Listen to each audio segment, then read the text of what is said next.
അദ്ദേഹത്തെ കുറിച്ച് സംസം വെള്ളത്തിന്റെ പേരിൽ അദ്ദേഹത്തെ പിടികൂടുന്നുണ്ട്. എന്താണ്?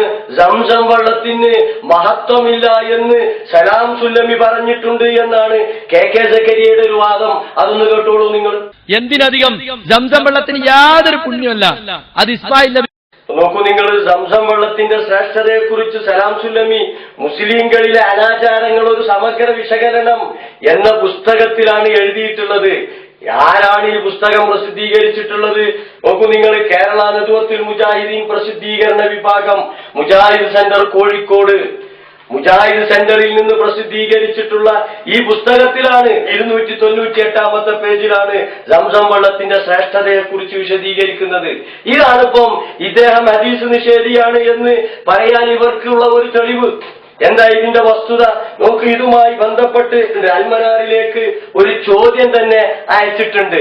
ചോദ്യം ഞാൻ വായിച്ചു തരാം. അബ്ദുസലാം സുലമി എഴുതി KNM പ്രസിദ്ധീകരിച്ച മുസ്ലിംകളിലെ അനാചാരങ്ങൾ ഒരു സമഗ്ര വിശകലനം എന്ന പുസ്തകത്തിൽ പേജ് 298 അധ്യായം 107 സംസം വെള്ളത്തിന്റെ ശ്രേഷ്ഠത. സംസം വെള്ളം രോഗശമനത്തിന് ഔഷധമാണെന്ന് പ്രസ്താവിക്കുന്ന ഹദീസുകളെല്ലാം തന്നെ ദുർബലമാണെന്നും സ്വഹീഹായ ഒരു ഹദീസിൽ പോലും നബി സല്ലല്ലാഹു അലൈഹി വസല്ലമ സംസം വെള്ളം കുടിക്കുവാൻ ഉപദേശിച്ചത് കാണുവാൻ സാധ്യമല്ലെന്നും പറയുന്നു. എന്നാൽ ഇപ്പോൾ ചില സലഫി പണ്ഡിതന്മാർ രോഗശമനത്തിന് അത് കഴിക്കാമെന്ന് പറയുന്നു. ഇത് ശരിയാണോ? എങ്കിൽ ഏതാണ് ആ ഹദീസ്? ഇത് ശരിയാണെങ്കിൽ മേൽ പുസ്തകത്തിൽ ഇത് തിരുത്തേണ്ടതില്ലേ? നോക്കൂ നിങ്ങൾ, ഇതാണ് യഥാർത്ഥത്തിൽ ചോദ്യം. ഇതിനുള്ള മറുപടി എന്താണ്? ഇതിനുള്ള മറുപടി നോക്ക്. ഇത് സംബന്ധിച്ച് ഒന്നിലധികം ഹദീസുകൾ റിപ്പോർട്ട് ചെയ്യപ്പെട്ടിട്ടുണ്ടെന്ന് ചോദ്യത്തിൽ തന്നെ സൂചിപ്പിക്കുന്നുണ്ടല്ലോ. അത്തരം ഹദീസുകളെല്ലാം ദുർബലമാണെന്ന് ഗ്രന്ഥകാരൻ പറയുന്നുണ്ട്. എന്നാൽ എല്ലാ പണ്ഡിതന്മാരും അത്തരം എല്ലാ ഹദീസുകളും ദുർബലമാണെന്ന് പറയുന്നുവെന്ന് അവകാശപ്പെടുന്നില്ല. ചില ഹദീസുകളെങ്കിലും സ്വഹീഹാണെന്ന് പറഞ്ഞിട്ടുണ്ടാകാം എന്നതിനെ നിഷേധിക്കുന്നില്ലെന്നു സാരം.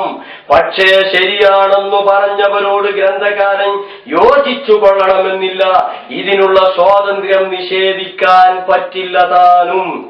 എന്നാൽ മറുവശം കേൾക്കുകയും വായിക്കുകയും ചെയ്യുന്നത് നന്നായിരിക്കും. അതിനായി KNM പ്രസിദ്ധീകരിച്ച MM നദവിയുടെ ഹജ്ജ് ഉംറ കർമ്മരീതിയും കഅബാലയ ചരിത്രവും എന്ന ഗ്രന്ഥത്തിന്റെ 59-60 പേജുകൾ വായിക്കുക. രണ്ടും മുന്നിൽ വെച്ച് താങ്കൾക്കൊരു നിഗമനത്തിലെത്തിച്ചേരാം. ഇവിടെ പിൻവലിക്കുകയോ തിരുത്തുകയോ ചെയ്യേണ്ട ആവശ്യമുണ്ടെന്ന് തോന്നുന്നില്ല. എന്താ പറഞ്ഞത്? AP അബ്ദുൽ ഖാദർ മൗലവി അൽമനാറിലെ ഈ ചോദ്യത്തിന് മറുപടി കൊടുത്തപ്പോൾ കേരള നേതൃത്വത്തിൽ മുജാഹിദീന്റെ ജനറൽ സെക്രട്ടറി ആയിരുന്ന AP അബ്ദുൽ ഖാദർ മൗലവി എന്താ പറഞ്ഞത്? ഇവിടെ പിൻവലിക്കുകയോ തിരുത്തുകയോ ചെയ്യേണ്ട ആവശ്യമുണ്ടെന്ന് തോന്നുന്നില്ല. തെളിവുകളുടെ അടിസ്ഥാനത്തിൽ പ്രശ്നങ്ങൾ വിലയിരുത്തപ്പെടുകയാണ് വേണ്ടത്. അതാണ് ഇവിടെ നടന്നിട്ടുള്ളത്. അല്ലാഹു അനുഗ്രഹിക്കട്ടെ. നോക്ക്, ഈ രീതിയിൽ